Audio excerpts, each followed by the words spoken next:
নমস্কার। আজকে আমি একদম তেল ছাড়া এবং অল্প মশলায় কিভাবে দীর্ঘদিন ধরে সংরক্ষণ করা যায় এরকমই একটা আমের আচারের রেসিপি নিয়ে কিন্তু চলে এলাম তোমাদের সামনে। এই আচারটা হয়তো তেল ছাড়া কিন্তু খেতে খুবই টেস্টি হয়। তোমরা একবারও বুঝতে পারবে না যে এটা তেল ছাড়া বানানো হয়েছে।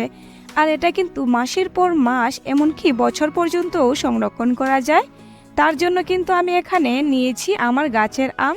দুদিনের বৃষ্টিতে না সবগুলি আম ঝরে পড়ে গেছে, তাই ভাবলাম আম তো শেষ হয়ে গেছে, কিন্তু আমের আচার বানিয়ে আমগুলিকে সংরক্ষণ করে রেখে দেই, তাহলে কিন্তু কিছুদিন পর পরই যখন ইচ্ছে হবে তখনই কিন্তু খেতে পারবো। তাই এই আমগুলিকে এবার কেটে নেব। আমি কিন্তু এই আমগুলিকে যেভাবে কাটছি ঠিক সেভাবে আপনারাও কাটতে পারেন, একদম ছোট ছোট করে এবার টুকরো করে নেব।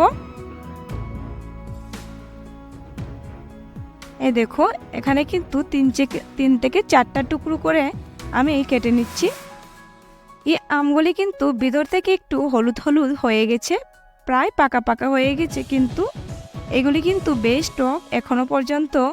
তাই এগুলি দিয়ে আচার বানালেই খেতে কিন্তু খুবই দারুণ হয়। এই দেখো, ঠিক এইভাবেই সবগুলি আম কিন্তু কেটে নিতে হবে। এই দেখো, সবগুলি আম কিন্তু আমি এখানে কেটে নিয়েছি, ঠিক এইভাবে টুকরোগুলি করে নিয়েছি। এবার সবার প্রথমে চুলায় একটা কড়াই বসিয়ে তার মধ্যে দিয়ে দেব দুটো শুকনো লঙ্কা। আজকের এই আচারটার মধ্যে কিন্তু খুব বেশি মশলা আমি দেব না, আগেই বলেছিলাম মশলা ছাড়া হলেও কিন্তু খেতে খুবই দারুণ হয়। এই দেখো, শুধু দুটো শুকনো লঙ্কা দিয়েছি।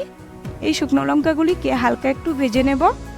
হালকা একটু ভাজা হয়ে গেলে অল্প একটু মিষ্টি জিরা বা মৌরি দিয়ে দেব, দিয়ে ওটাকেও একটু ভেজে নেব।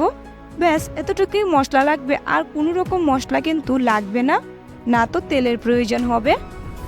এভাবে এগুলিকে এবার গুঁড়া করে রেখে দেব। এবার সেই কড়াইয়ের মধ্যে সবার প্রথমে দিয়ে দেব ছোটো বাটি দিয়ে 1 বাটি গুড়।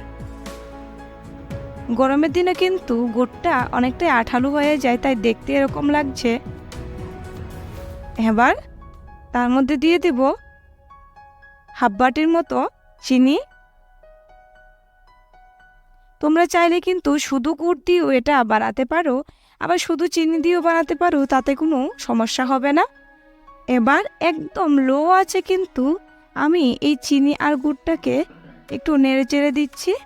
এভাবেই কিন্তু কোনো রকম জল ছাড়াই কিন্তু এই চিনি আর গুড়টাকে একদম গলাতে হবে। এইভাবে যদি একদম জল ছাড়া যদি আচারটা বানাও তাহলে কিন্তু দীর্ঘদিন ধরে রাখা যায়।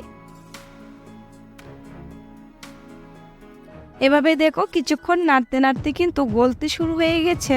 আমি কিন্তু কোনো রকম জল দিলাম না এখনো পর্যন্ত। এভাবে অনবরত কিন্তু কিছুক্ষণ নাড়াচাড়া করতে হবে।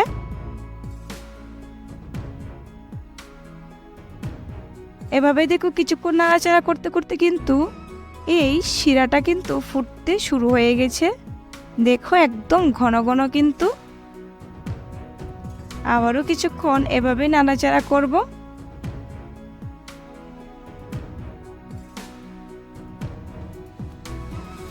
ততক্ষণ পর্যন্ত নাড়াচাড়া করব যতক্ষণ পর্যন্ত না চিনিগুলি একদম গলে যাচ্ছে।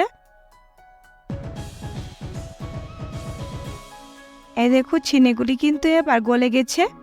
এবার তার মধ্যে কেটে রাখা আমের টুকরোগুলি ধুয়ে এগুলি কিন্তু দিয়ে দেব। দিয়ে ভালোভাবে কিন্তু এই শিরার সঙ্গে আমের টুকরোগুলিকে মিশিয়ে নেব।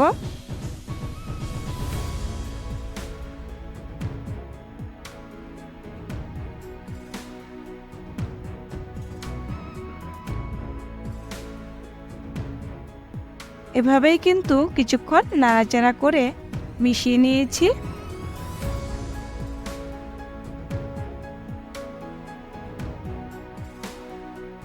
এবার তার মধ্যে দিয়ে দেব পরিমাণ মতো লবণ। লবণটা কিন্তু তোমাদের পরিমাণ মতোই দিবে, প্রয়োজন হলে আর একটু দিতে পারো।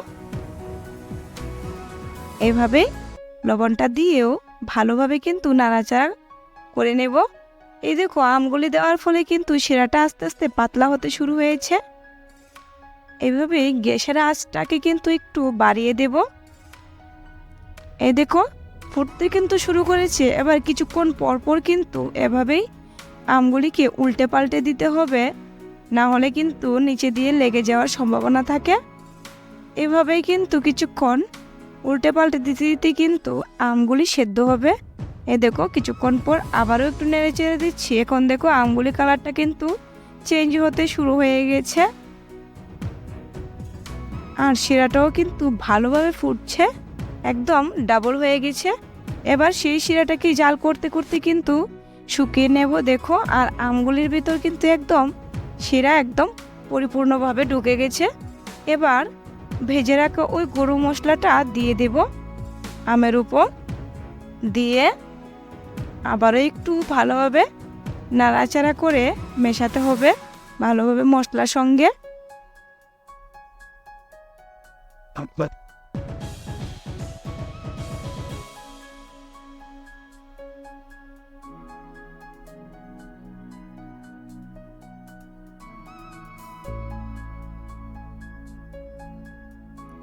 এভাবেই কিন্তু নাড়াচাড়া করে কিছুক্ষণ ভালোভাবে মিশিয়ে নিয়েছি। এবার তার মধ্যে দিয়ে দেব 1 চামচ ভিনেগার। এই ভিনেগারটা দেওয়ার ফলে কিন্তু আমের আচারটা অনেক দিন ধরেই থাকবে, একদম নষ্ট হবে না।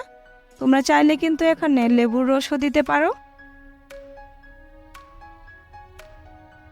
দিয়ে কিছুক্ষণ নাড়াচাড়া করার ফলেই কিন্তু রেডি হয়ে গেছে আজকে এই আমার আমের আচার। দেখো দেখতে কীরকম হয়েছে, কি সুন্দর, আর খেতেও কিন্তু খুবই টেস্টি হয়। একদম বুঝতেই পারবে না যে এটা তেল ছাড়া বানানো হয়েছে, আর দীর্ঘদিন ধরে কিন্তু সংরক্ষণ করা যায় এই আচারটা। এভাবেই নতুন নতুন রেসিপি পাওয়ার জন্য যারা আমার চ্যানেলটা প্রথমবার দেখছে তারা অবশ্যই আমার চ্যানেলটাকে সাবস্ক্রাইব করবে। আর যদি ভালো লাগে তাহলে কিন্তু লাইক, কমেন্ট এবং শেয়ার করতে অবশ্যই ভুলবে না। ধন্যবাদ।